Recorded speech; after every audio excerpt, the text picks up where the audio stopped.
Yasolo Kimbangu Jantungunwa, Tata Kimbangu Jantungunwa, Oyo Andima qui passe 30 ans de prison. Et c'est là qui pone ani. Et c'est pour bon mengonaye, et c'est pour être un bon belé, à Keneko Yiba, à Keneko Jomo Sabatu, à ça qui ne peut pas mériter 30 ans de prison.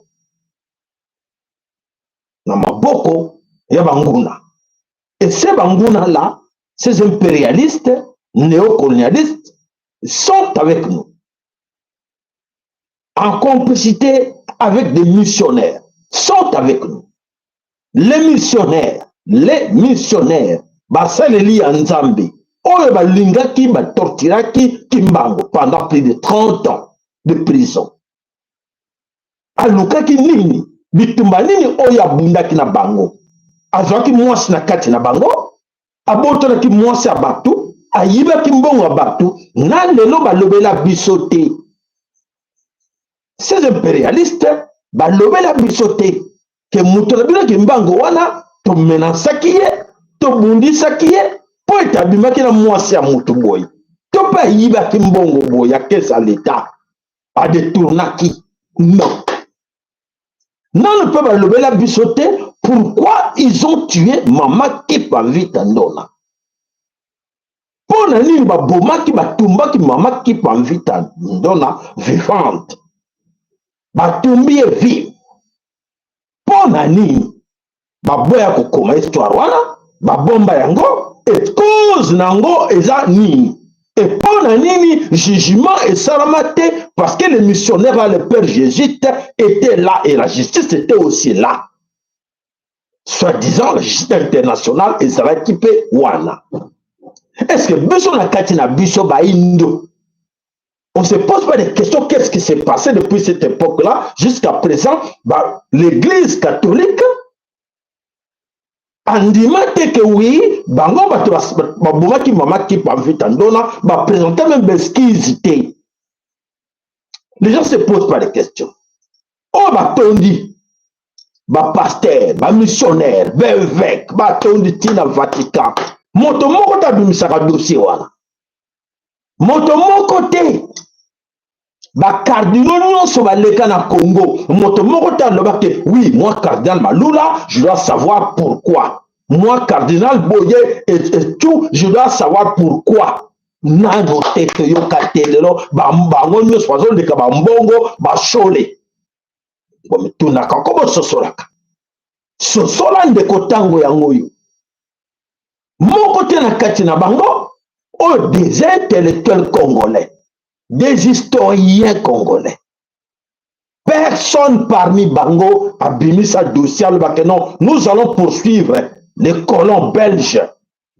Nous allons poursuivre tous les impérialistes néocolonialistes à cause de cette histoire de Kimbangu, de Tata Kimbangu d'Antungunwa. Pourquoi on l'a gardé en prison plus de 30 ans? Pour quelle cause? L'infraction, les délits. Oya Salaki et Zarakinini. C'est ça, la malédiction. Mais ne sais pas moi. Beaucoup comme ça, beaucoup de l'église est tombée mboka. Église mboka non. Si moi je suis là parce qu'il y a eu des gens qui sont passés devant moi, bah il y a qui n'a combo ya Nzambe. Banani wana ba mama Nzinga, ba mama Mafuta, ba mama Kipa Vitandona, ba tata lokolo ba tata nguluzi Kimbangu d'Antungunwa, oyo ba ki na ko mbuta mpadi bazele ke bele na kati na bango moto moko te alinga ko ndima bango. baninga kondima bango te pona bango kaka bango ba chrétien ya sika bango bayeba tuyebi nzambe ya sika po te batangi yango na livre batangi yango na mikanda bango nde basaleli ya nzambe me baoyo baleka liboso na bango balingi koreconnaître bango te e bango baye mpe balobi no bankoko na bondimaka makambo bankoko na bino wana te bayaki bandoki banani babe na Congo qui sont avec vous qui sont dans les églises et que vous partez chaque jour. Vous êtes là dans ces églises-là. Bango bandimo bo baleka te. Et bon bango bana na bango bana biso toko bota lelo bakondima bango ke oui oui à l'époque de nos papas il y avait tel prophète, il y avait telle prophétesse, il y avait telle personne. Tant que bondimi qui pas vite te. Bondimi bango te yo bakondima yo. Etumbwe bandeko bana bo sosola bandeko bo sosola bena Congo bo sosola matondo ba like na bino matondo ba cœur na bino ils are profond. Ce que je vous dis là est très profond. Tout ce que nous sommes en train de faire là toyeba katouti wapi nos racines. Ces gens qui sont passés devant nous, ils étaient qui? Pourquoi nous ne voulons pas les reconnaître? Pourquoi on fait semblant de les reconnaître? Et nous, on va nous reconnaître. Non. Va reconnaître bisoté. Va reconnaître binoté. Quand tu veux reconnaître bangoté. Voilà le mot même si on a levé la bino. Molingi ko reconnaître bangoté mais glitch toni mboka. Ok tu na bakuna.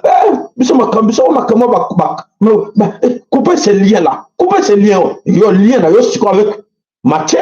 Lien na yo avec lui. Lien na yo avec komo botanga. Lien na bino na bango. Bwebaki bango mais o baki na mabele yo salezo beta todo yo le couper lien na bango olingo reconnaître bango te et bon yo mana no ba reconnaître yo banko ko no ba reconnaître yo c'est la malédiction. Partagez merci pour vos abonnés les nouveaux abonnés, merci d'être là, vous avez fait un bon choix d'être là, ne sapez pas rester là, abonnez-vous, cliquez sur la cloche, n'oubliez pas, vous êtes abonné pour la première fois, vous avez bien fait et bien écoutez et de nous écouter attentivement. Parce que nous venons là pour notre culture. Hein? Rappel, retour. Koyeba qui nous, on vient d'où? Tozabanan, Bobiso, notre valeur à nous Bantou, on vient d'où? C'est comme ça, Banana, Biso Baroyeba. Que oui, Biso Toutaki Botiza, Bantu, Linkolobani. Muntu, Bantu, et Linkolobani.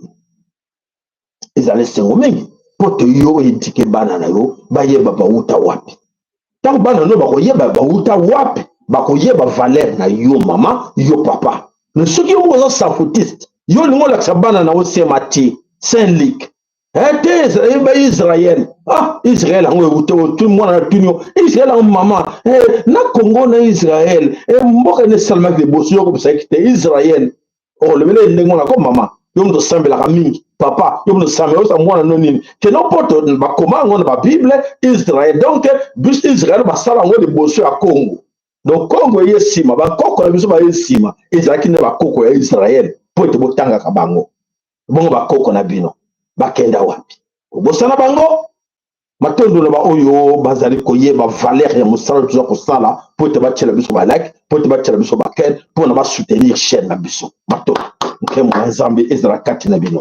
Voilà mes chers amis bandeko toye to banda to kotana kata musina actualité na biso matondo na bino so bozali pembeni wana o bozo tshaba like ba kera na bino nazo ko insister na ngo po yango ndeko soutenir chaîne yango ndeko pesa bandeko muso ba landa sonte ko kata so ba kati ba sali biso ba je to perdre moite feeling wana esili to perdre ngo to sengaka ba like na bino na ba kera na bino ça nous donne pas ça vous coûte rien. Et que la valeur na yo te toyeba te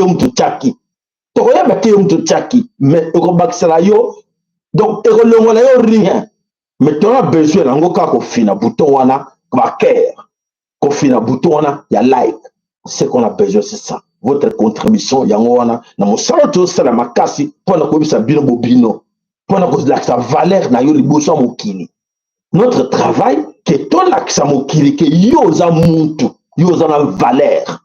Osa plus que diamant. Yo, tata aux talangai, maman aux talangai, papa la biso français bitodi, dis-toi, aux ans, plus que diamant.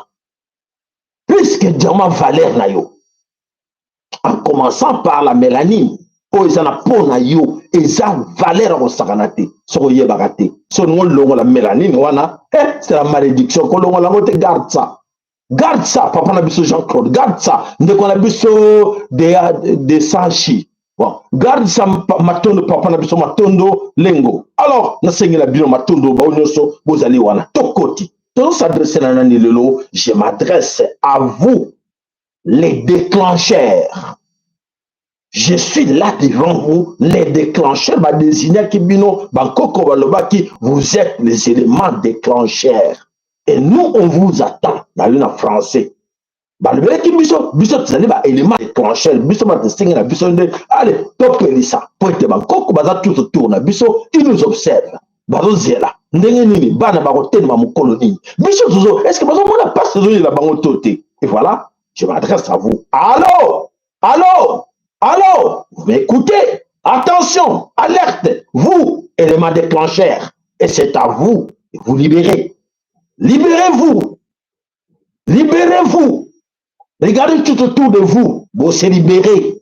Bakoko Balobi, c'est à vous. Et bango baza tout autour na bino, nzambe tata so kota na bino, vous devez réagir. Ceux qui vous sentez que vous êtes mien, l'homme comme vous êtes là, vous allez vivre très bien, c'est bien, restez comme vous voulez. Mais ceux qui vous sentir que tout autour de vous, il y a un, ça ne va pas. Au Congo, et donc,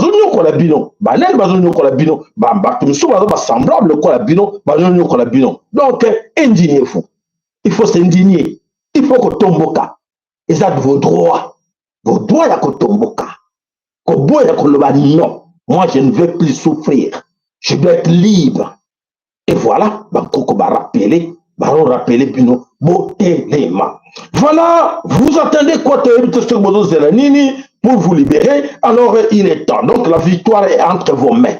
La victoire est allée entre vos mains. Je tiens à vous rappeler, la clé est entre vos mains aussi. La clé de la libération est entre vos mains. Papa, ça tout le monde clé à la libération, entre vos mains. Regardez bien tout autour de vous. Beaucoup de monde a clé ou ezali. Il y a un élément déclencheur qui permet de se libérer. Clé ou ne cherchez pas loin. Ne demandez pas aux Américains. Ne demandez pas aux Suisses, aux Belges, aux Allemands, aux Français de vous libérer. Ils ne viendront pas parce que ils en profitent pour utiliser. Oh non, c'est tout autour de vous pour bâtir la cage. Vous enfermez. Enfermé. La cage. Donc, ça veut dire que bino mwebo ko simba oyo bozo mérité exacté. Ça veut dire que ba bloca bino. L'esprit va bloquer. Et ils en profitent, comme vous êtes dans l'ignorance, ils en profitent. Utilisez ce qui est à vous. Prendre ce qui est à vous. Voilà, Bangkok Balobi, totalement. Totalement. Voilà, la victoire est là. Alors, mes chers amis, dans le bureau de Jean Kantiboyebi, il faut chasser tous ces mondes, tous ces occupants, par tous les moyens. Mettons-nous debout et chassons ces mondes-là. Ils sont tout autour de nous. Et basos, comment les gens ils ont arrangé bangoté. Ils ont ça passe. Ah, moutado la moussa batula ya. Bato to la ça bango pongi to pesa bango ba valium. Balala ba pongi ponga ba bébé. Alors la moussa bango ndengeni. Te ba tininga la moussa bino. C'est mon devoir. Ba tininga la moussa bino. Oyoki malamu. Olomino te passe na yo et ça bien. Tu es content avec ça, avec misère. Souffrance, on veut vivre là, c'est bien pour toi. Alors reste là.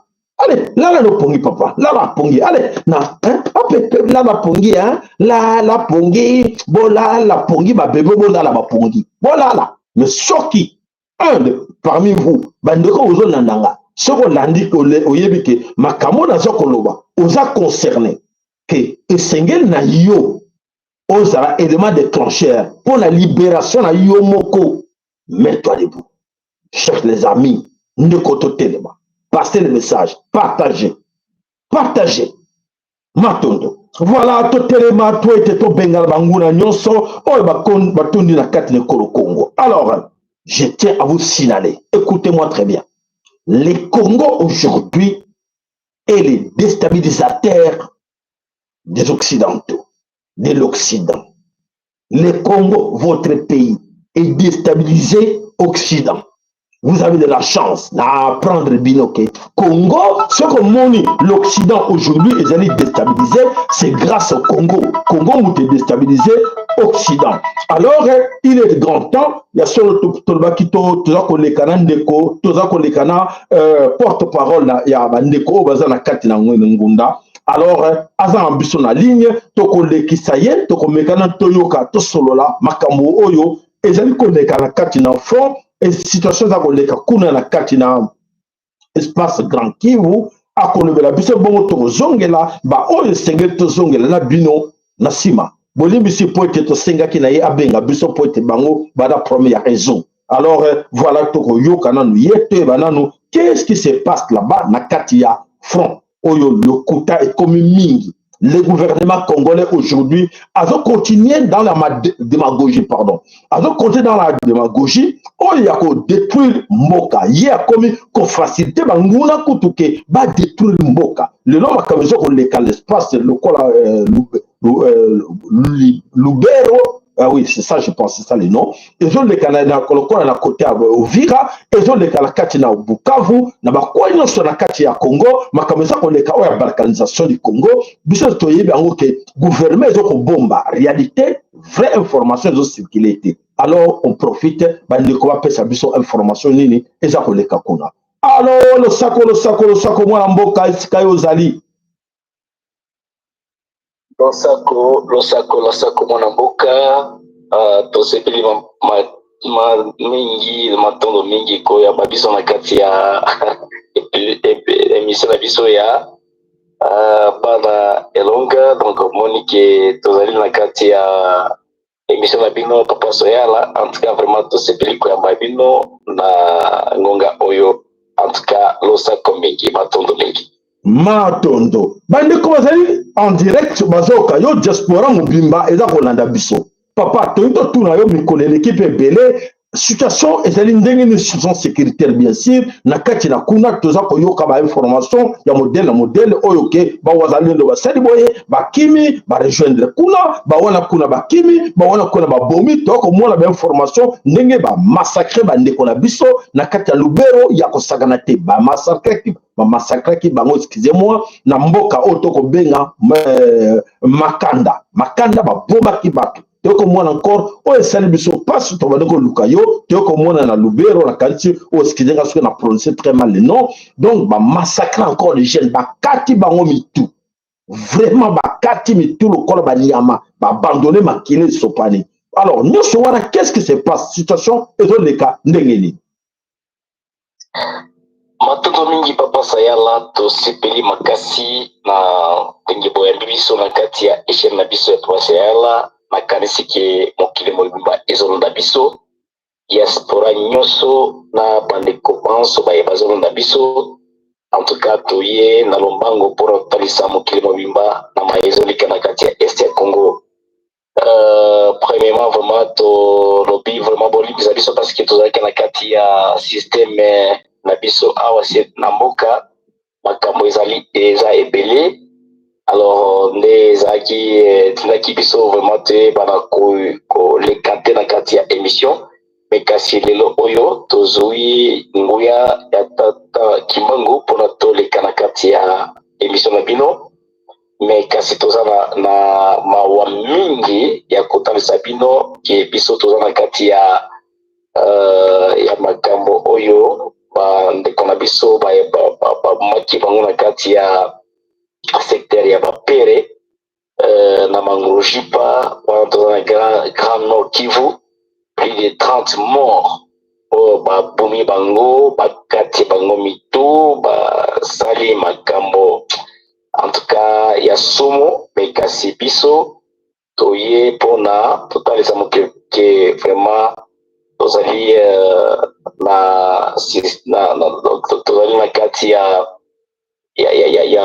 autre koloba na kati ya deuil ate parce que bandeko na biso bakufu alors vraiment bolimbisa biso en tout cas tozali na kati ya deuil mais kasi ezosenga totalisa mokili mobimba tata yala mokili eyebana kolanda biso balanda biso bayeba makambo oyo ezoleka na kati ya mboka na biso Congo toye totalisa mokili mobimba bolanda biso mokili na biso soki eza na bato bakoki kolanda biso batalisa na mokili mobimba ke biso bana ya este ya Congo vraiment toyebi te likambo oyo toza na yango awa en tout cas elekeli biso na ndenge moko kosakana te soki botali makambo ozoleka na kati ya mokili mobimba mais biso tozali bazobuma biso lokola banzinzi lokola banyama lokola bafourmi vraiment elekeli biso na ndenge moko kosakana te alors naye mpona natalisa bino makambo eleki na Grand Nord ya Nord Kivu na secteur ya Bapere na secteur ya Bapere donc territoire ya Lubero na Mangujipa esika babomi plus de 30 morts oyo bakati mitu soki botali baimage en tout cas eza somo mais kasi eloko etindi biso to yamba donc toyebana koleka na émission ya tata Papa Yala ezali na système ya sécurité ya mbuka tozomituna mpona nini bandeko na biso bazobwa bango bazokata bango mitu donc elekeli biso vraiment mais est-ce que FARDC basalaki coalition na UPDF ya Uganda mpona nini bazali kuna mais kasi eloko ezali koleka na secteur wana ya Bapere na Mangujipa na territoire ya Lubero tozoyoka te tozoyeba te ezali nini parce que oui parce que bakataki bato mitu bakataki badoki bakoti na kati ya village wana basali incursion or FARDC na UPDF bazalaki kuna alors tozomikuwa eza nini mais eloko elekeli biso lokola bana ya mboka après komona makambo wana tosalaki réunion mpona tosangisa makanisi toyebana kosala donc sécurité ya mboka na biso mais nsima ya kosala yango en tout cas tozwi mikano ya ba FARDC oyo baye kopekisa biso tosala donc tosala sécurité te alors tozomitona eza nini parce que bango baza kuna après komona massacre wana oyo ezali peut-être mokili ezolandela yango te maintenant biso tosalaki synergie na bamai nyonso tobenganaki totalisa bango ke fo tozonga na kwe wana mpona tobatela mboka na biso na esika wana mpona tosécuriser population na biso nsima ya kosala eloko wana toye na kati ya secteur ya Bapere tosali donc sécurité tosali oyo tokoloba ke ezali lokola donc sécurité ya mboka na butu mais après kosala yango bato wana bato ya FARDC baye kobengana biso basali appel balobi ke non il faut tozongisa bana nyonso tozalaki deja na kati na bango na kati ya baposition nyonso okingela mboka mboka na biso mpona kosécuriser population babengani biso kuna balobi ke non il faut donc il faut tolibere esika wana tozonga na kati ya population bango bakota na mboka wana alors soki botali bango baza na peut-être na kati ya ba position wana eza tout simplement 4 éléments 3 éléments 5 éléments nde bakoti or ezali incursion moko ya kosakana te ya ba position ya bangula mpona bakota na kati ya population mpo bamassacre population mina tozomi toa mpona nini FARDC ebengani biso epekisi biso mpona tosécuriser mboka na biso. Voilà, ça c'est la première question. Papa, bolimi simoke totalement wana. Donc la première question, oyo inquiétude, la préoccupation de Binezali, de chercher à savoir pour la meilleure compréhension de Bandeko. Donc nos amis, oyo, ba mai bazali kuna, oyo ba keleki na lié, bomona ki bango, oyo ba lebi que non, massacre salami, ba eko tourne leki ndegen ba lebi non, les ADF. Pour la meilleure compréhension, Bandeko va comprendre. ADF Moutessali massacre wana na kati na Grand Nord. Na Lubero, mboka wana. Alors, les baleki batuni keme, basoda, basoda bazalaki awa, ezali basoda FARDC. Bango na UDF, oyo ya ba Ugandais. Nde bango bakosi ke non, ezali ADF nalu, bato basali massacre wana. Mais en réalité, ADF nalu ba existaka soute. Alors, comment, bon, dans ces cas-là, nous, les Maï, tous obligés de porter garant, de défendre la population dans le secteur où. Et alors, FARDC, non, vous n'avez pas droit à défendre ces insectes. Bon, vous avez le droit de défendre les insectes, les Congolais, les insectes, les Biloulou, les Congolais, laissez ces Ougandais tuer ces gens. Donc, c'est ça, que nous devons défendre Bangote. Et c'est que notre ami est en train de nous raconter ce qui s'est passé dans Katikuna. Donc, soldat, il y a FARDC, il y a un grand complot. Oyo, le gouvernement congolais, Félix Antoine Tshilombo, a yebi makambo.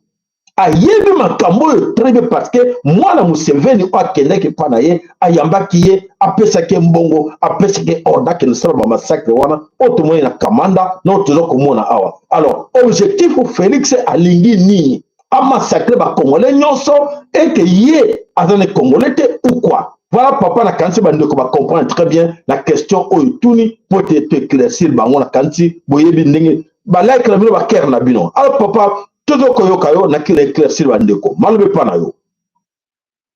Matono mingi ndeko, matono mingi vraiment, apka, elekeli biso na ndenge moko ya kusakana te. Na kanisi ke mokili momba, elandaki, monaki, makambo, oyo lekaki na komanda, il y a plus de 40 morts, 57. Ouais.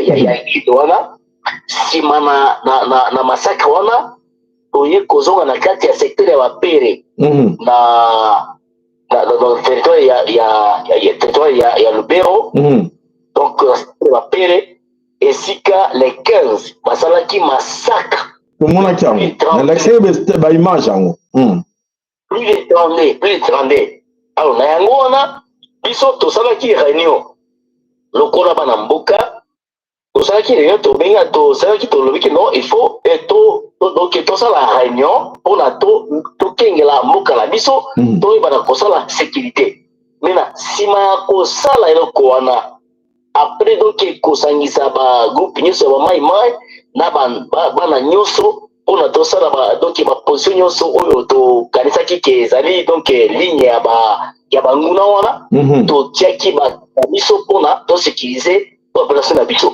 Maintenant, un jour après, mokili elonga biso, un jour après, FARDC eye kopesa biso mikano ke il faut to abandonner la position nyonso wana bango moko bakosala sécurité. Alors, biso to libérer espace wana après donc kondima na oyo batarisaki biso mais tomonaki esika na baposition nyonso batie élément 4 éléments 3 éléments 2 éléments oyo ya FARDC maintenant esika oyo ezali vraiment soki bomoni incursion ya ba ADF wana soki baye ezali donc lokola armée oyo ezokende na kati ya bitumba nde eloko batalaka donc soki baye na kati mpona koboma population bayaka lokola bato bazokende na kati ya bitumba omoni mais kasi bataliti biso batie seulement 4 éléments 2 éléments 3 éléments pour la ekengela ma position wana. C'est bien compris, va complice. C'est bien compris. Donc ba élément on a quitter kosala résistance ba yebi yango ouais oui ba yebi au moins ce qui a des fait y comme ma population en tout cas ba élément on va dire qui na kati ya ekoki pour défendre été voilà oui merci pour défendre été et pour défendre été alors il y a moi tout le monde qui peut-être ba FRDC na UPDF na coalition na bango ba yebi makambo bien sûr ezali oui bon, toi avancer. Alors, maintenant, pour maman mora lebi, boyo ke la bangote. Alebi a 5 na bino boyo ke la bangote, bo benga na bango, mais les wana 4 ou 5 wa tche wana, bo benga na bango, bo rester wala possibilité, bo massacrer la population parce que le gouvernement, Félix Antoine Tshilombo et ses amis, au la kata FARDC na basoda ougandais, baza complice ba yebi ke il faut pas bino bo zalawana parce que baza na plan d'extermination ba bantu. Voilà ce qui se cache là-bas. Donc, cahier de charge na bango zali exterminer ces bantous. Ils ne méritent pas que ça na bamboka wana il faut qu'on remplace bamboka wana tout par des Ougandais touti. Voilà, yangwana. Bon alors maintenant comme wapi, bo suki wapi et bo décider ni. Matondo mama, matondo tata, matondo vraiment na mama na biso yo apesi biso a jour na kati ya donc ya live na biso. En tout cas, biso tozali na kati ya terrain. Also tozoye bisa kokili babimba ke awa tokanisi ke soki FRDC ezoluka peut-être etalisi déjà image na bango. Image na bango batalisi biso na bokalala ke bazali banguna. Bazali déjà ba ennemi na biso. Parce que bango nde bazo faciliter massacre ya population na biso. Exactement. Population biso oyo bazo massacrer na kati ya Est ya Congo.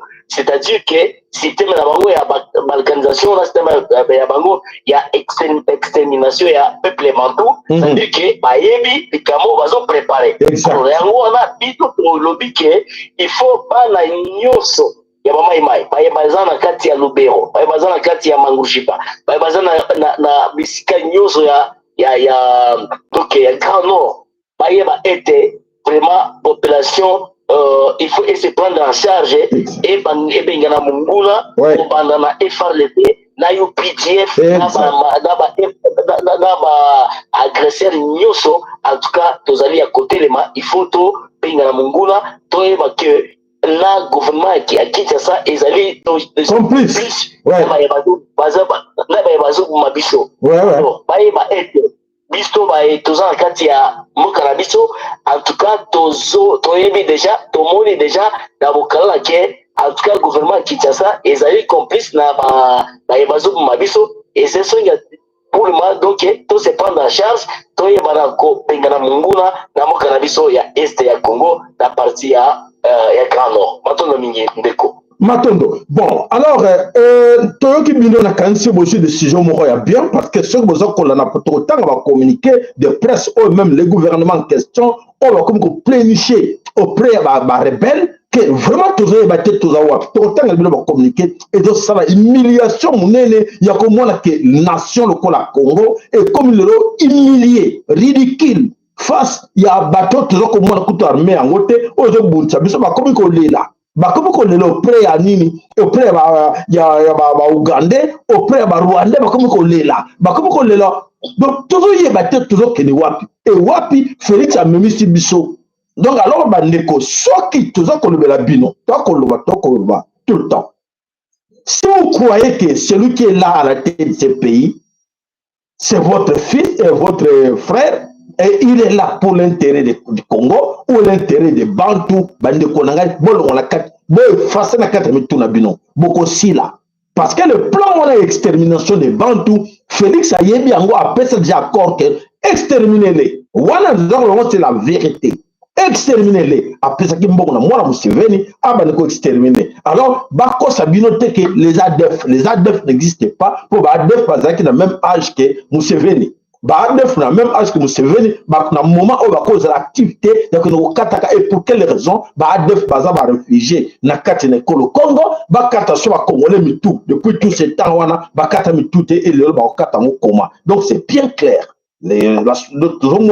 l'ennemi ou le problème du Congo s'appelle Félix Antoine Tshilombo. Bon, alors bandeko bazo penser quoi bandeko mususu o bakoyi na kati na piège bakomi na kati na bawazalendo rad o bazo continuer toujours ko espérer ba grade na bango po ba mingi na kati na bino wana bazali ko la ba manipulation o ba corruption o Félix azo ko tinda po ete a écarter bango tika la voix na banani na ba Ougandais ba massacrer ba Congolais bozo le banini bon sengeli bon attaquer ba FARDC donc attaquer affronter bango parce que on dit que non te boy tout ça mais bango tiki bango wana et que ça m'a bon attaquer bango c'est que les gens nous recommandent ici la solution ezali ba population bango pas de confiance na bango voilà ça va commentaire bande ko za ko tia alors voilà bande ko nyon sur la carte va comprendre sur la passe mingi tout le monde est image wana makile so pas mingi et ça doit continuer ba tiki 2-3 jours passés ba ko commettre encore ba atrocité ba crime de l'autre côté c'est comme ça ko ba bomba bazo zera bazo tomber vigilance cabine pour attaquer encore. Bon, bon penser nini bon bah c'est que tout beaucoup de la busauté mais je pense que autre lobby na kanisi bande comme soupe et seigneur bango ba bon lilobani soko koloba par rapport ya ba situation za koleka na Uvira par rapport na 4 coins nyonso ya coin ya Kivu ezo leka ndengeni mabe pa na yo maintenant mingi ndeko papa Sayala en tout cas biso ba eto na kati ya mboka awa en tout cas toujours assister système moko oyo ezali vraiment décevant parce que makambo ezalika na kati ya mboka Congo ezali vraiment somo parce que soki bolandi depuis arrivé ya basoda oyo batindaki koya na Kalemi après Kalemi baye na kati ya Uvira bakoti kuna en tout cas bato nyonso wana bakomi na kati ya baambiance na bango bazozwa baasi na kati ya Uvira en tout cas bazali bakoti na kati ya ambiance olie bazala bitumba c'était ça le plan oui na motuna na bino oyo botuni biso en tout cas biso baetoza na kati ya bitumba awa tomoni ke peut-être na kati ya Kinshasa na gouvernement nyonso bazali complice elongo na mokonza bango na mokonza bango Tshisekedi parce que eloko batalisi biso ezotalisa na mokili mobake bango nyonso bazali na kati ya auteur de ces crimes auteur crime wana nyonso ce sont les crimes crimes contre l'humanité Félix obligue ça que crime oyo nyonso azokanisa koleka et c'est la vérité là bato azoyeba bango bazokoma bazoyeba les images sont là Félix ayebi te bazokose na batuti lobi moto akosamba eza ne ye mpo bacrime eza na motu na ye azoyeba bango te matondo papa continue. En tout cas il faut yeba yango parce que soki totuni na bato nyonso oyo bakoki kosala analyse ya politique na analyse ya bitumba batindaki basoda na kati ya Sud Kivu koleka na donc Kalemi et puis baye na kati ya Uvira depuis ke bakotaki na kati ya Uvira en tout cas nano baperce Kamanyola te mpona bamata na Bukavu po balibere ville ya Bukavu bayaki na ngo te bayaki na mission wana te nalobelaki bino bayaki na mission wana te voilà en tout cas bayaki etalisi deja na bokala ke bayaki na mission wana te na bamaimai nyonso oyo bazalaki na eteni wana bango nyonso bakwei na kati ya nakolobaki na kati ya piège na bango oyo kolobaki ezali déjà na piège c'était bien préparé effectivement matondo bango nyonso wana bamaimai nyonso bazalaki na kati ya Uvira bango nyonso bakwei na piège na bango bazali déjà na ambiance na bango na kati ya Uvira mpo bamata Bukavu eza te omoni alors maintenant etalisi ke donc na dosima ya likambo wana ebombamaki na secret moko oyo batalisaki biso na bokala na te parce que soki tokotalisa mpona nini ekoperce na donc système ya Kamanyola omoni parce que manyola nde esika monguna azali mpona nini bamatite mpona bayeba na tosangisa makasi oyo baye toza na kati ya zingazinga ville ya Bukavu toyeba na kolibere ville ya Bukavu. Alors etalisi biso na bokalo ke bango nyonso wana bazalaki deja na systeme, bazalaki na esika donc na systeme oyo babombaki biso na mitu donc po toyeba likanisa bango na kati ya systeme oyo bazalaki nango ezalaki sema badistrile biso na kati ya systeme ya rad parceke bandeko na biso baza na kati ya systeme oyo eza na kati ya Uvira bazalaka na kati ya rad. Rad wana eza branche ya FARDC oyo soki les réservistes, oui, voilà. Les réservistes, bango nyonso wana batalelaka gouvernement. Alors, les pièges.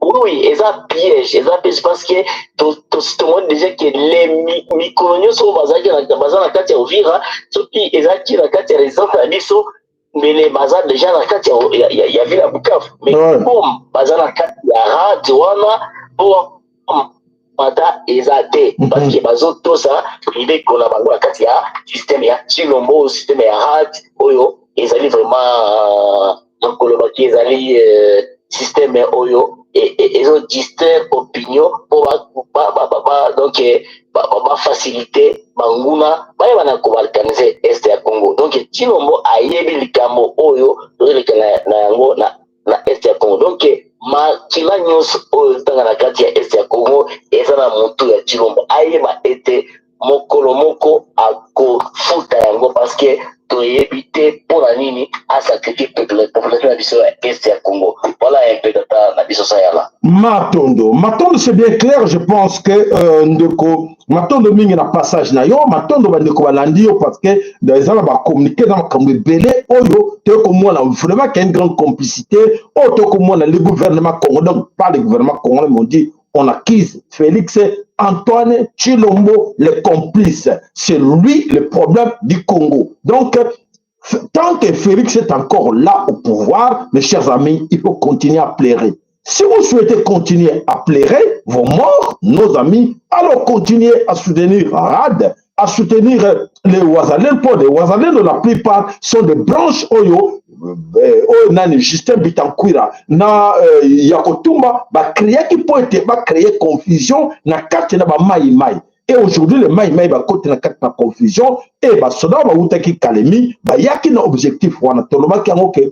Bayeti ne pona bake ko libérer Bukavu, ko libérer Goma, ko libérer Bunagana, mais ba soda wana bayaki na objectif moko ba distraire. Attention bon la naga très bien, ba distraire ba mai o ba telemi na kati na Uvira et ba jui ba réussir. Mais pourquoi Uvira ne tombe pas? Uvira ne tombe pas parce qu'il y a le Burundais au ba il y a les dangers, il y a verrou wana ya Uvira. Comme les Burundais, baza plus intelligents, plus malins que les Congolais, babi non. Surtout la distraction, mai, o bazo ke na kamarade, o bazo ke na kamoya kotumba, o vile kokwea, et basoda, tuti, kokota na kati na Bujumbura. Et après, Tanzanie, pe yebi ke objectif na bango bakota na Bujumbura, bakwesa Bujumbura, bakota na kati na Tanzanie, bakwesa Tanzanie. Aujourd'hui même Tanzanie a telemi balibi non, bakomi sévère avec touti o baza na kati na Tanzanie. Donc comme bango pe nginda na kati na Tanzanie bokolanda on teli bino le lobo za kaka wana bo continuer to sabino nyonso nini eza koleka information ezali mingi na mokona lelo. Maintenant, le papa, est-ce que ça peut être continuer ou bien comme ça, il y a un moment sur le moment bakisa encore dans moins 2 minutes au ko pesa nini ongo bakisa. Mano pas na yo. Maintenant mingi tala yala eloko ko bakisa vraiment eza mingi te mais na linga ki seulement na pale sa mokim bakte makambo zo le kanakati ya Grand Nord et sika bando ko biso bozo kata bango mitu. En tout cas, complicité ezali na kati ya gouvernement Kinshasa parce que FARDC fasala ki coalition na ba UPDF ya Uganda et alors esika bazo pekisa biso bamai mai tosa la sécurité alors si ma ko pekisa biso esika bazalaka nde esika monguna alekaka wana liboso ya mibale na Sud Kivu totalisa bino que en tout cas soki bolandi makambo ezaleka na kati ya mokili mobimba en tout cas donc M23 na AFC M23 basali déjà coalition pona basala ba el na bango ya ba mai mai donc ya ba wazalendo o bazali corruption pona basala confusion na kati ya opinion bato bayeba likambo ezaleka na kati ya est ya Congo te alors na yango wana il faut bato bazala prudent bayeba ke pour le moment est ya Congo eza na confusion moko ya kosakana te na confusion wana moto a facilité yango ezali gouvernement ya Kinshasa parce que bango nde basalaki mai bazala na précarité bazala na kati ya makambo ya kozanga donc facilité ya bomoi mpona bayeba na corrompre bango omoni na yango wana il faut mokili eyeba ete mokili eyeba ete soki este ya Congo ekoyi eza vraiment na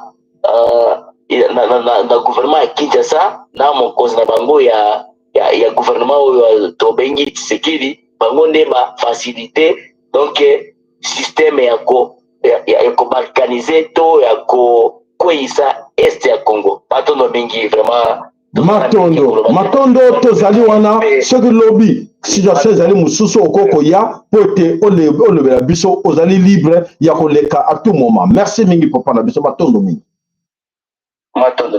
Ok. Voilà bandeko bana some ekolo Congo. Alors comme tokoti tozali na kati na épisode oyo tokobelela na kati na bandeko na biso oyo baza na kati na nord na kati ya nord-est ya pays et que tozo comprendre que la situation pour mingi bakoye bate. Donc en ce moment oyo c'est connu maintenant de tout le monde na porte-parole ya ba ndeko na biso ba mai yebi déjà que c'est Félix Moto Azali complice na kati na makambo eza koleka kuna po ete yene muda pese ordre na ba Ougandais banda ko massacrer ba population na biso nyonso pour gagner quoi? Pour gagner son tapis rouge. L'objectif est rester encore une fois au pouvoir parce que il faut pas remercier dans tout ce qu'il est en train de faire. Ce travail qu'il est en train de faire, il y a qu'à massacrer, il y a qu'à diminuer, il y a qu'à exterminer, Bantu, Félix Moutassimi, on a beaucoup pour exterminer, Bandeko Nabiso, Bantu. Voilà. Alors, bandeko bana somme kolo Congo tokei toujours na cadre kaka na kati espace ya Grand Nord, Nord c'est-à-dire que Nord comme Sud Kivu. Et loko nini oyo ezali koleka kuna na kati na mboka wana na gouvernement oyo kwakize mena ke ezali complice na kati na système oyo nyonso ezali koleka. Alors, le gouvernement congolais en ce moment azali koloba nini na situation oyo ezali koleka na kati na espace Kivu. Alors, le gouvernement congolais, tout le monde qui communique na bango, bandeko eza ya pasi na mawa ke boyu ngotanga ona kotanga la bino ezali communiquer ya gouvernement ya Congo oyo ezali kolela. Le gouvernement congolais ezali kolela nini. Alors, to landa communiquer yango oyo bango ba pesi. Communiqué de presse oyo euti communiqué de presse numéro 24 du 19 août 2025. La République démocratique du Congo, forces armées. Alors, Balobinini, donc, parti porte-parole et état-major général. Alobiboui. Les forces armées de la République démocratique du Congo alertent pour la énième fois l'opinion nationale et internationale sur l'incessante et multiples attaques perpétrées par la coalition AFC bar M23, coalition E, alliée contre les positions, contre les positions de la forces armées Oyo ya FARDC. Donc, les positions au nord Kivu et au sud Kivu. À titre illustratif, au nord Kivu, la position de la FARDC navale de Moussenda, au bord du lac Édouard, en territoire de Lubero, a été, donc, en territoire de Lubero, a été attaqué le 11 août 2025 au Sud Kivu. Plusieurs positions de forces loyalistes ont fait l'objet de plusieurs attaques. C'est le cas de Mulumba, dans le territoire de Walungu, le 12 août 2025, de Luindi et le Uuzi, dans le groupement de Kingongo, en territoire de Mwenga, le 16 et le 18 août 2025, et à Gauzunza, Shingulungu et territoire de Walungu, en territoire de Walungu, pardon, excusez-moi, de Walungu le 17 août 2025, à Zimbira, centre Kaninga, donc Batang ma territoire au ma date du 18 août 2025. Ces attaques menées en violation bien. Ces attaques menées en violation flagrante et intentionnelle à bord et intentionnelle de l'accord de paix de Washington et de la déclaration des principes de Doha, vise à saboter les efforts entrepris et à mettre à mal les différents processus destinés à ramener une paix durable dans la partie orientale de notre pays. Voilà. Les forces armées de la République démocratique du Congo prennent les médiateurs américains, qatariens, à témoin, hollandais, donc force RDC et prendre monsieur, les forces armées de la République démocratique du Congo prennent les médiateurs américains, qatariens à témoin face à ces violations récurrentes du cessez-le-feu qui non seulement compromettent le pourparler de paix, mais aussi, surtout, sont à la base de tueries et de déplacements massifs de populations civiles. Désormais, les forces armées des pays démocratiques du Congo sont obligées de prendre des mesures qui s'imposent pour répondre à toutes ces provocations mettant en péril la vie de paisibles populations civiles. Fait à Kinshasa le 19 août 2025, signé Ikenge Bomoussa et Fomi Sylvain, général-major.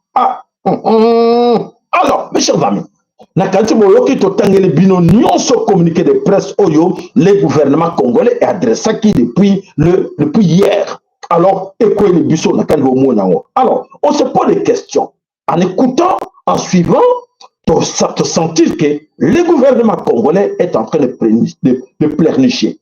Bazakolela auprès de qui? Auprès des Américains et des Qatariens. Comment? Oui, pour Bango, on va prendre des Bango à témoin. Bien vous besoin de témoin. Et c'est la première fois. Ça, c'est la grande question que nous allons nous poser. Et c'est la première fois. À la moindre escarmouche, à Kolera Sunenda qu'on a été. L'espace, il y a CEA, EAC, et ça a été réservé pour tous les Congolais, pour les Amboka, la Bussa Sikatozui. Donc, c'est en ça de se battre pour des morceaux de terre.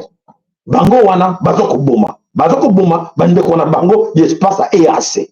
Ça, c'est des gouvernements congolais. Ce que vous analyse, beaucoup moins que nous avons un sérieux problème avec des idiots intellectuels congolais qui sont au Parlement et au Sénat.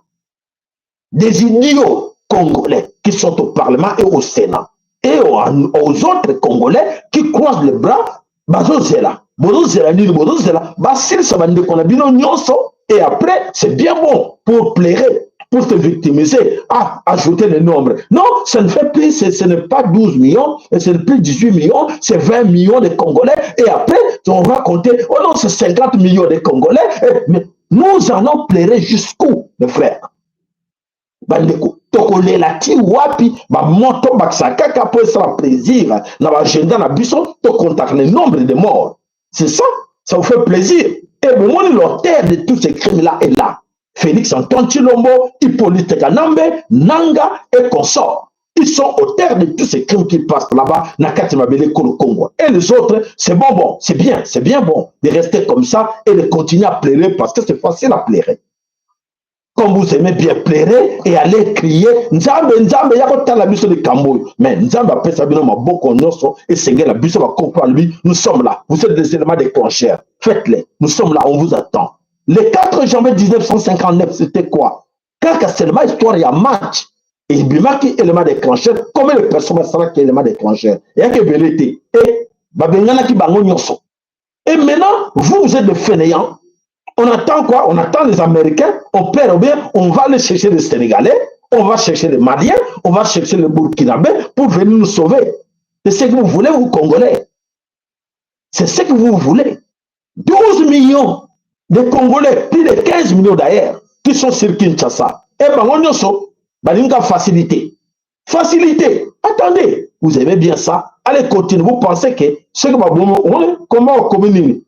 Nous lançons l'appel à la communauté nationale et internationale. Donc, c'est-à-dire que pour la Bango, ils aiment bien écrire, ils aiment bien se victimiser et pleurnicher auprès de qui? Auprès de la communauté internationale. Mais à l'origine de tous ces crimes qui se passent au Congo, qui sont derrière le Rwanda, qui sont derrière l'Ouganda, qui sont derrière le Kenya, ce sont ces Occidentaux que vous appelez communauté internationale, non? Est-ce que nous sommes des humains pour ne pas comprendre que ce qui se passe là-bas, c'est un grand complot? Voilà. Alors, le Congo, alors c'est vraiment regrettable aujourd'hui, minorité Tutsi, aujourd'hui, comme l'Élisa, gouvernement congolais, Congo, Barolela, pour ceux qui 4 millions de Tutsi, parce qu'au Rwanda, ça, ils sont minoritaires. Baza, Rwanda Mobimba, Tibazara qui a 11 millions. Et Tutsi, Hutu, Tutsi, minoritaire. C'est-à-dire que ce qui comptait 11, ce qui est bien, 4 millions, au maximum 5 millions. Et bon, 5 millions, dans l'Élisa, 140 millions de Congolais. C'est la malédiction. C'est la malédiction. Et c'est une malédiction pour tout le monde.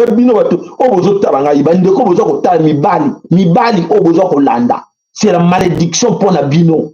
Vous pensez que vous êtes chez vous, même dans la diaspora. Oui, nous sommes chez nous. Vous êtes bien chez vous en France, en Belgique. Tant mieux. Restez là chez vous. Posez les bras. Laissez ces gens-là mourir. Laissez-les. Et dans les binotés. Mais un jour, et on va se cater. Et vous allez tous regretter.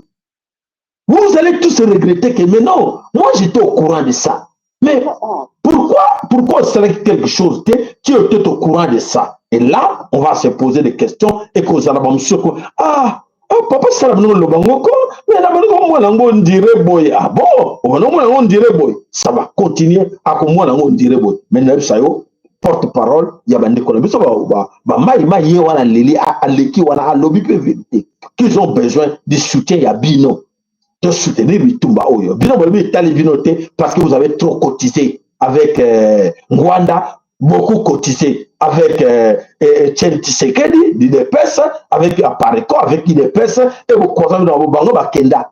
Mais Bitumba continue. Bino to cotiza mingi na IDPS, to cotiza mingi na Apareko. Ah bon? Et si là, ok, ça continue. Et le plan d'extermination est là. Tokotala, Bissona Bino. Donc, voilà.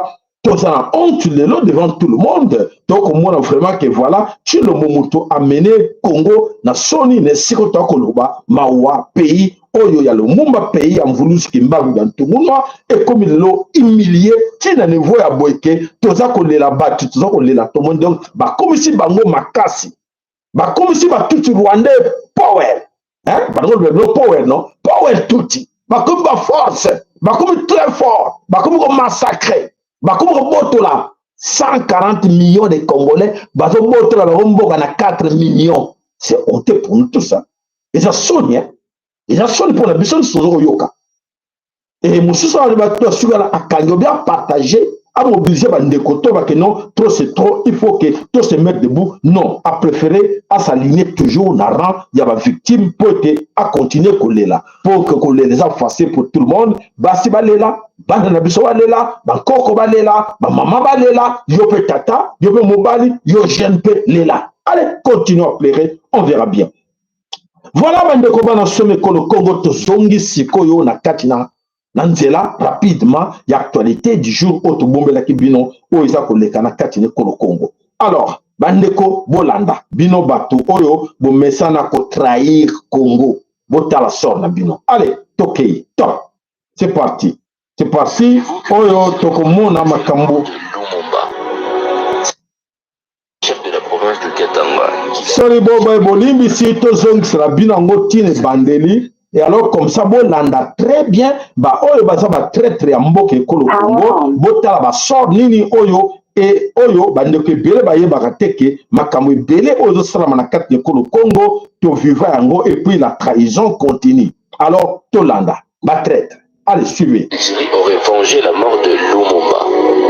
C'est une histoire peu connue, mais vraie. En 1961, le tout premier ministre du Congo est assassiné. Derrière ce drame, on retrouve Moïse Tshombe, chef de la province du Katanga, qui l'a fait acheminer dans sa province avec l'aide de la Belgique et de Mobutu, son ancien allié devenu rival. Quelques années plus tard, l'histoire va rattraper Moïse Tshombe. En 1967, alors qu'il est en exil en Espagne, son avion privé est mystérieusement détourné et forcé d'atterrir en Algérie. Ce n'était pas un accident, c'était un coup monté par le régime du président algérien Boumedienne. Pourquoi?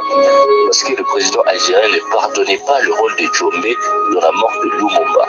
Pour lui, c'est un traître de l'Afrique. De crime contre l'humanité africaine. Ce qu'il a fait au Congo, les intérêts qu'il a servis là-bas, l'assassinat de Lumumba et d'autres patriotes congolais font que nous le considérons comme quelqu'un qui relève de la justice de son peuple, certes, mais également de la justice de toute l'Afrique et de tout le monde progressiste.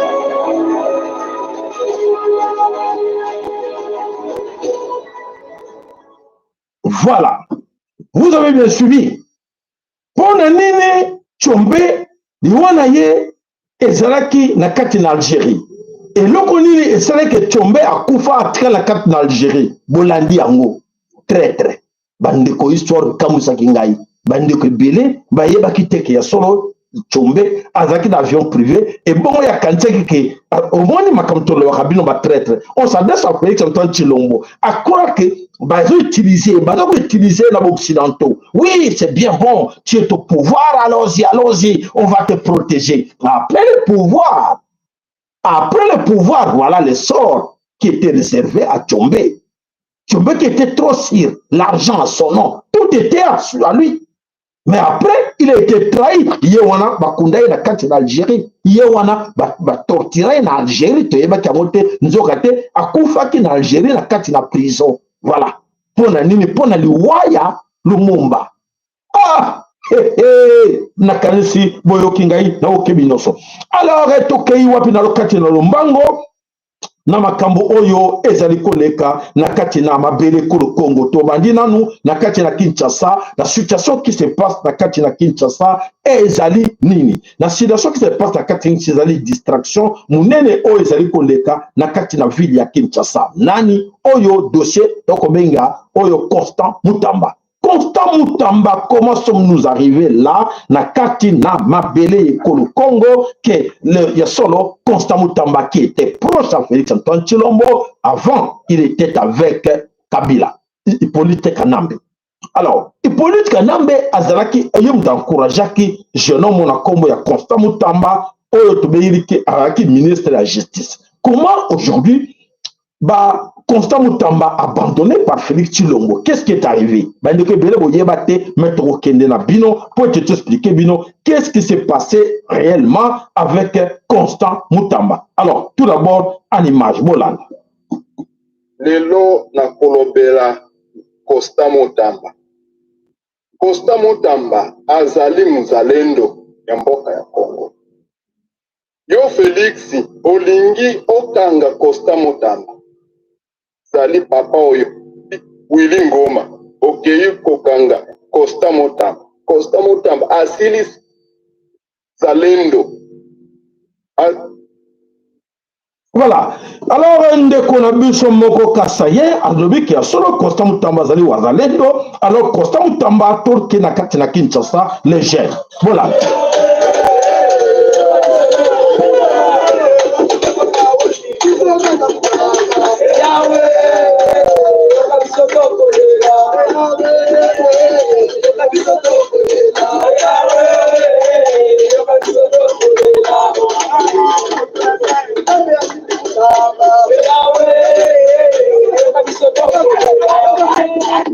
Voilà. Les jeunes, même les mêmes jeunes, aujourd'hui, Bazakolela, Constant Mutamba. Qu'est-ce qui se passe au juste? Mandeko Bolanda, très bien. Constant Mutamba, alors commençons par Félix Antoine Tshilombo. Félix Antoine Tshilombo nous a dit que la justice est malade. La justice du Congo était malade. Elle est toujours malade. Alors, Constant Mutamba est venu pour guérir la justice du Congo. Avant de guérir ça, le diagnostic, à mon avis, on marché dans la justice du Congo. Alors, il fallait arrêter les gens. Constant Mutamba était trop sûr de lui. Trop sûr de Félix Antoine Tshilombo. Que oui, je suis fier de lui, comme je suis fier de lui, pardon, comme il est là à côté de moi, il va me protéger. Mutamba était trop sûr que Félix va le protéger.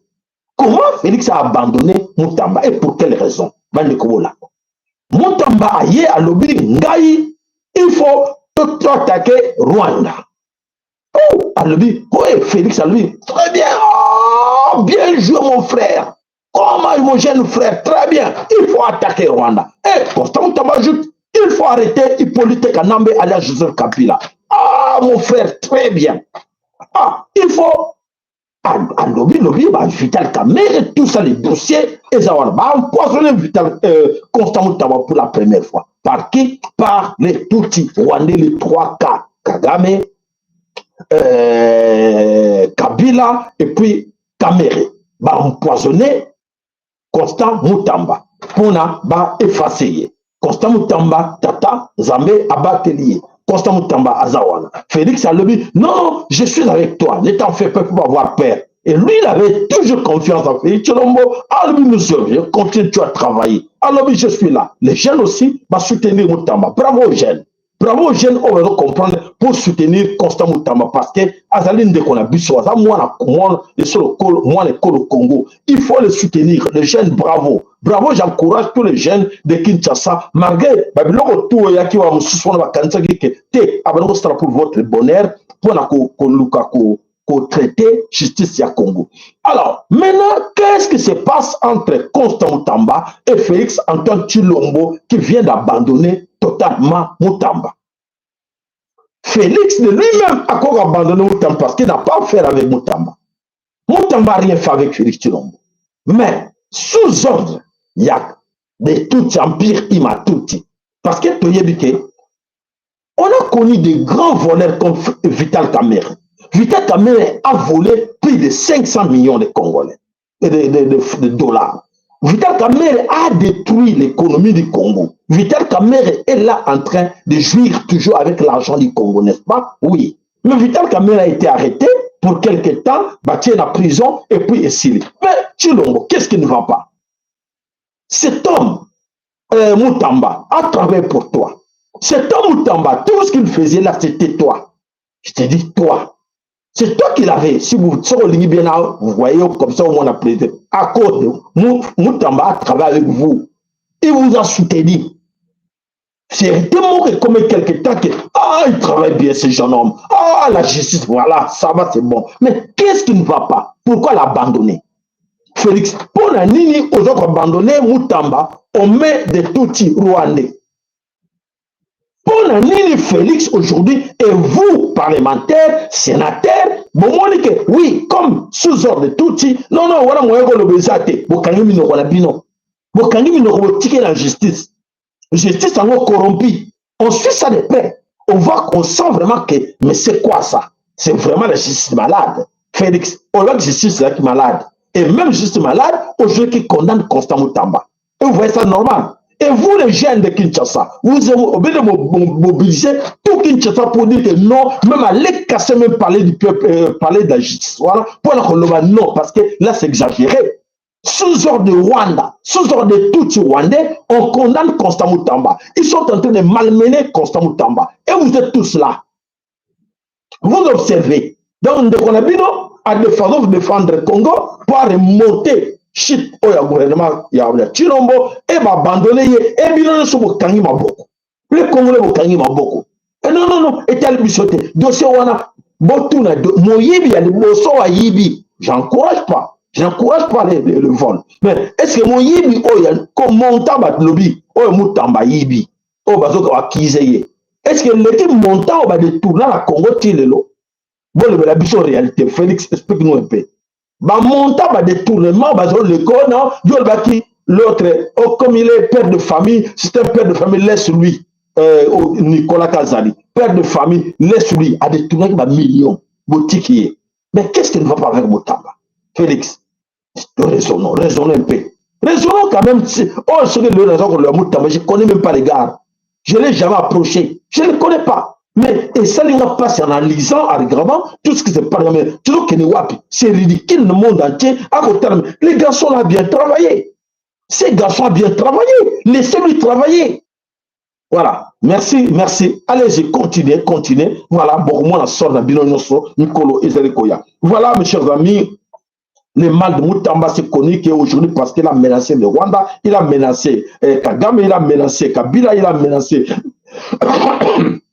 Vital Kamerhe, et les mêmes ont donné l'ordre à Félix Tshilombo d'arrêter Constant Moutamba. Donc, bateau, il y avait menacé, et Félix avait encouragé, et Bangba Lobi, arrêtez-les. Félix fait sous ordre. Il y avait tout le Rwanda et arrêté. Bon, moi, que Congo est dans le Maboko, on a bissoté.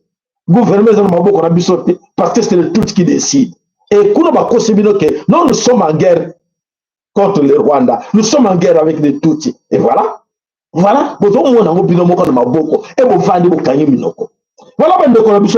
Congo, vraiment, je sais que moi, je peux demander en ce moment à tous les jeunes de Kinshasa, mobilisez-vous, je vous demande, mobilisez-vous pour Constant Moutamba, mobilisez-vous, s'il vous plaît.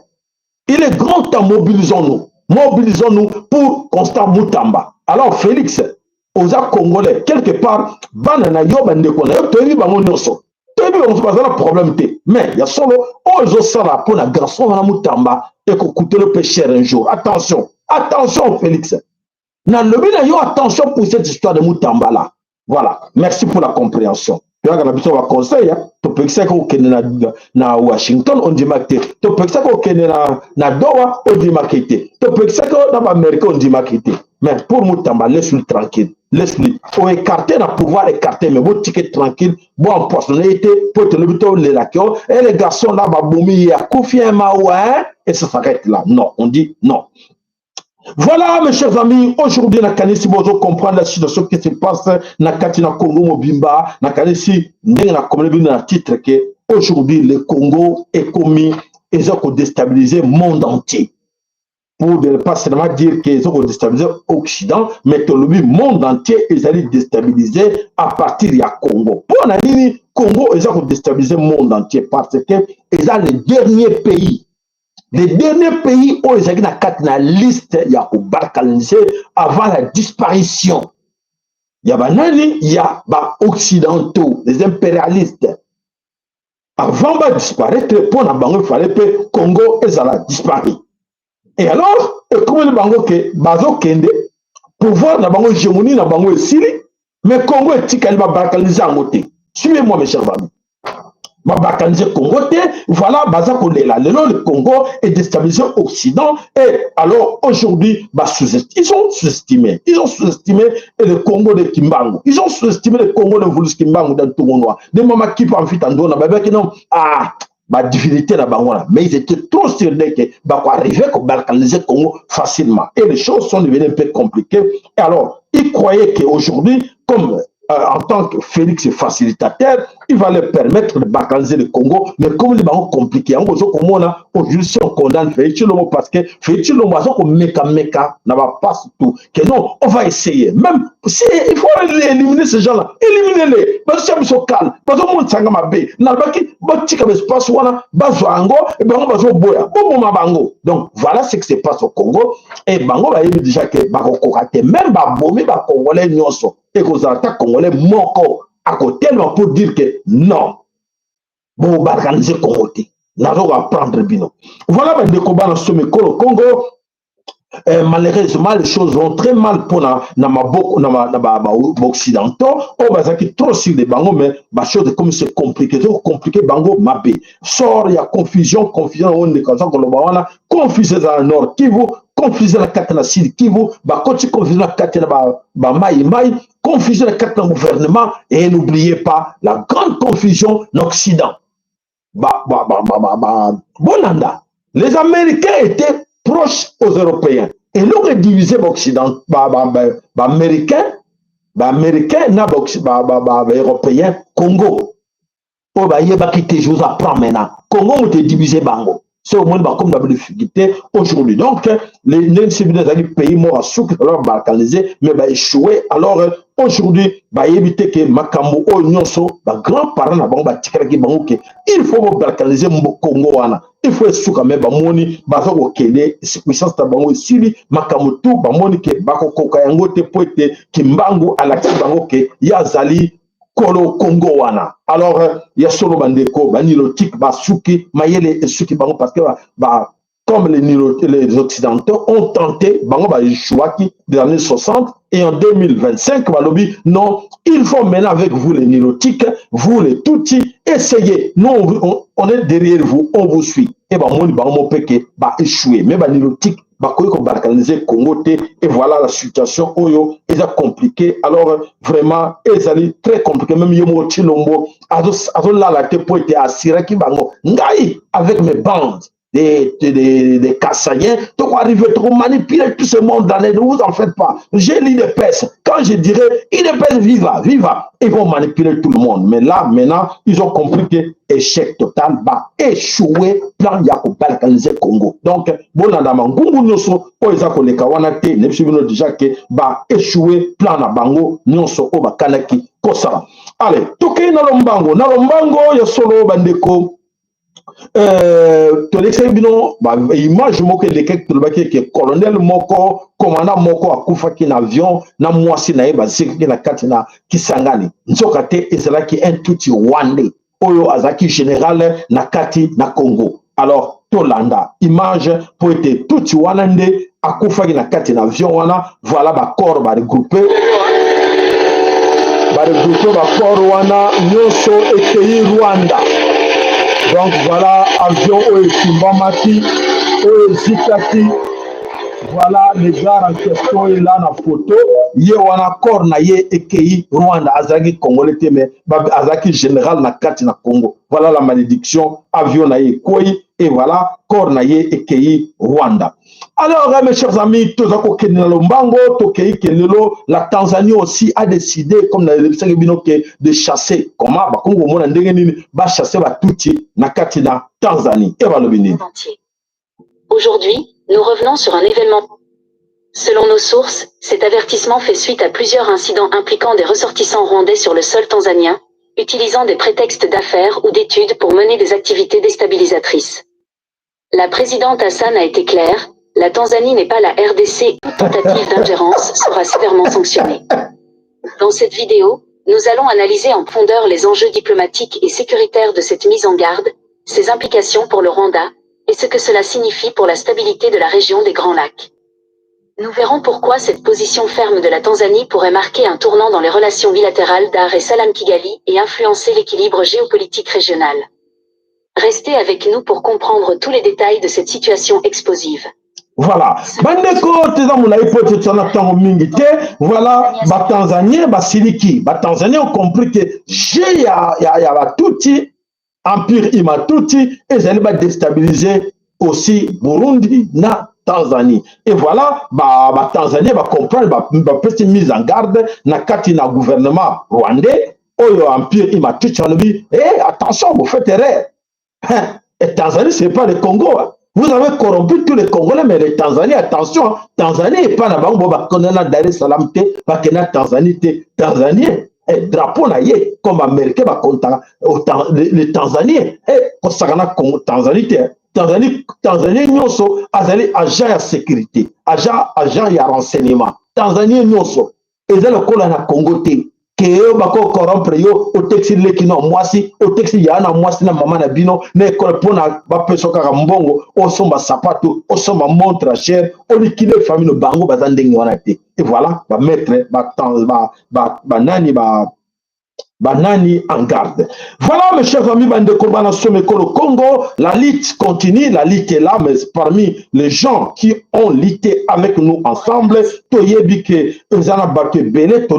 ensemble, mais vraiment mes chers amis, de présenter nos sincères condoléances à la famille de Youyou Moutoumossi, les gens qui ont connu Youyou Moutoumossi, une femme courageuse, je dirais comme ça, que Azaki, une fille très courageuse, et Youyou Moutoumossi n'est plus avec nous. Elle nous a quittés depuis hier. Youyou Moutoumossi, Batobayebaki était Azaki résistante, Mounene, Abundaki pe Bitumba, Mingi to Bundaki na Yelongo, Aya na Bruxelles, to Bundana na Kat na Paris et partout. Voilà nos sincères condoléances à la famille de Youyou Moutoumossi. Oyo auti kotika biso abeli mingi na kati na hôpital. Youyou Moutoumossi n'est plus avec nous. Voilà, Youyou Moutoumossi, paix à son âme. Alors, mes chers amis, Tozako Lela, Youyou Moutoumossi, présenter nos condoléances à la famille. Pour l'instant, même si biso que Matanga Ezali et pas ya Youyou, nanda konaye pour l'instant, Oyo Azali na 93e arrondissement, dans le département plutôt, Oyo Ezali na kati na Paris. Youyou Moutoumossi, Atiki Bana Mi Balé, un garçon de 29 ans et une fille de 20 ans. Youyou Moutoumossi, Aza Sura Bisote, Aouti, Kotika Biso, Abundaki Mingi. Voilà, en tout cas, moi, de présenter nos sincères condoléances à la famille ya Youyou Moutoumossi pour les bienfaits Oya Salaki, Nakati na Lit. À Traïsaki, Lit na Bisote, vraiment, je suis très fier d'elle. Je sais que Nayebi est très bien à Bunda Bitumba comme il faut. Vraiment, nos sincères condoléances à la famille de Youyou Moutoumossi. Vraiment, voilà. Boy Bazan na Kati na Paris, chercher à aller bokele ko assister na kati na dei oyo ezui biso matanga oyo ezui biso mobundele munene yekolo Congo akwei oyo abeli maladi akufi azali corps ezanano na morgue na kati na France. Voilà, c'est ce qu'on lit encore une fois na kati ya famille biologique ya Youyou Moutoumossi.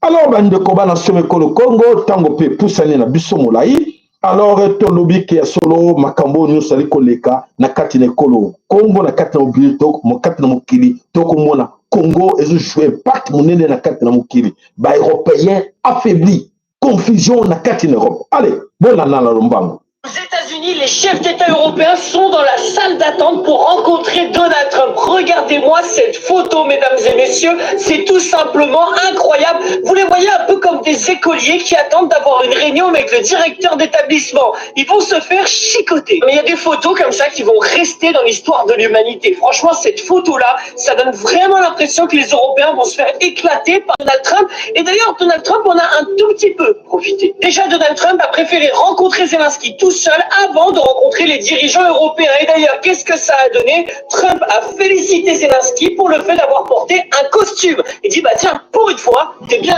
Voilà, bandeko, la confusion, oh, il y a Kimbangu dans Tungunwa, Tata Kimbangu dans Tungunwa, Azako frappé Bango, Bataki Tembe, Bandima Kite, Tokei, Bakutanaki, na Donald Trump. Et là, on y est.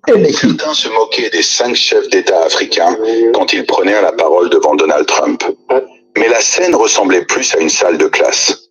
Trump appelait chacun par son nom, lançait un « vas-y, parle » et ils obéissaient.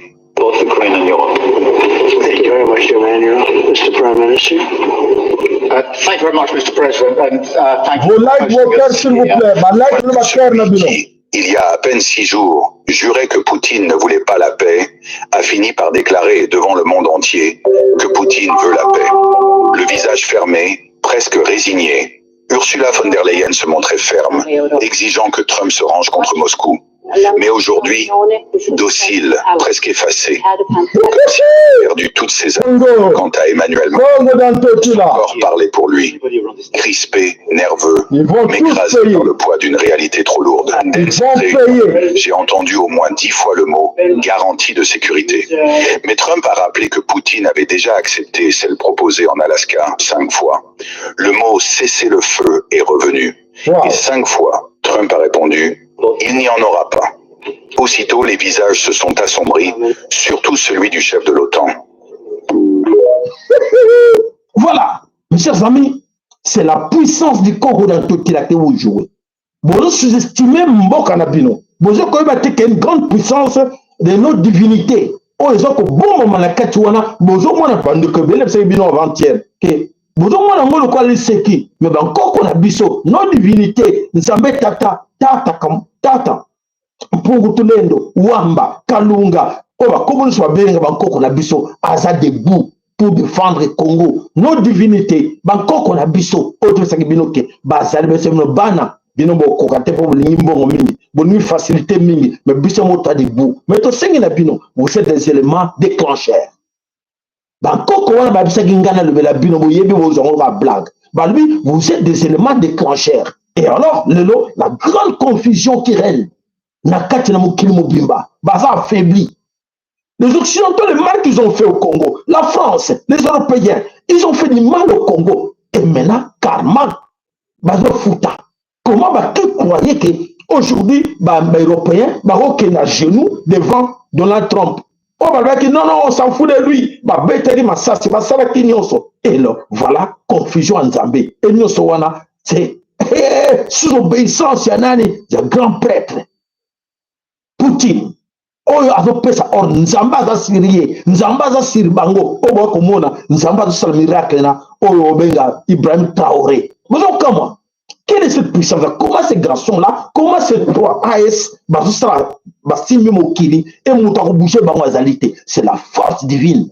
Oyo za na simeza wana, le boko ya munene ya nzambe, et le but Moutako Simba Bango Azate, Moutako Boucher Bango Azate. C'est tout ce qu'on demandait à faire. Si Félix nous a écouté, depuis tout ce temps, s'il était malin d'écouter les conseils de tous ses amis, oh maintenant le belaye, Félix n'allait pas arriver là où il est.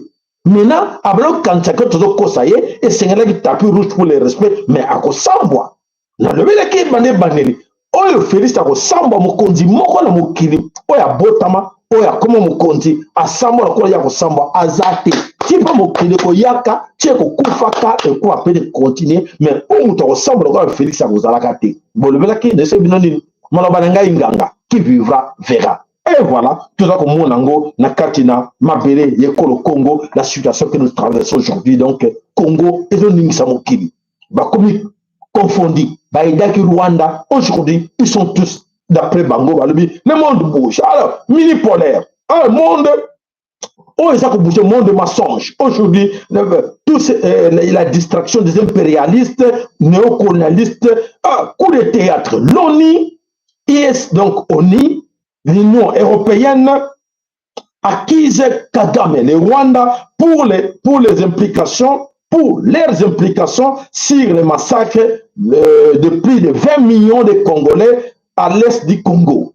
Donc les Tutsis rwandais ont tué avec le soutien, aujourd'hui on se connaît tout le monde, le soutien des Occidentaux. Mais aujourd'hui, les Occidentaux disent non, ils commencent déjà à accuser Kagame. Il commence déjà à accuser Rwanda. Que non, vous les Tutsis, vous avez tué les Congolais. Alors, mais tandis que Tutsi, voilà, Moutatine, Congolais, et c'est là qui est occidentaux. Occidentaux, on s'adressait à tous les Tutsis Rwandais. Attention, ces gens que vous croyez qu'ils vont vous soutenir, à la fin des comptes, nous voici là, et les Européens, les Occidentaux, non, c'est pas nous, c'est qui gagne.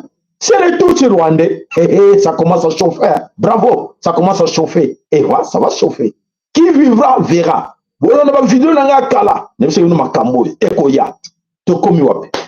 Bravo. tata nzambe amputu lelo matondo. Voilà, matondo na bino nyoso bolanda ki biso bande bandeli tina suka émission na biso matondo na ba oyo bonso ba soutenir chaîne na biso bazana biso longo matondo epai na yo mama na biso na nuulu matondo epai na yo mama na biso ana lusakweno matondo mama mboyo matondo papa Willy na mama na biso Marie la kati na Dallas losako na kati na bino matondo epai na yo papa na biso Nicolas losako matondo epai na papa na biso Francis Bitodi na mama na biso Bamika Nzaba pambola bino lo sako matole pana mama na biso Fatuma Banza lo sako matole pana papa na biso Willy Kaenga lo sako matondo epai na yo mama na biso Masamuna lo sako matondo na ba oyo bonso bazana bolingo ya ko soutenir chaîne na biso po ete to continuer ko pesa bino ba information nzama pambola moko na bino to kutana bino mokolo ya lobi to bi bongo ingeta ibobo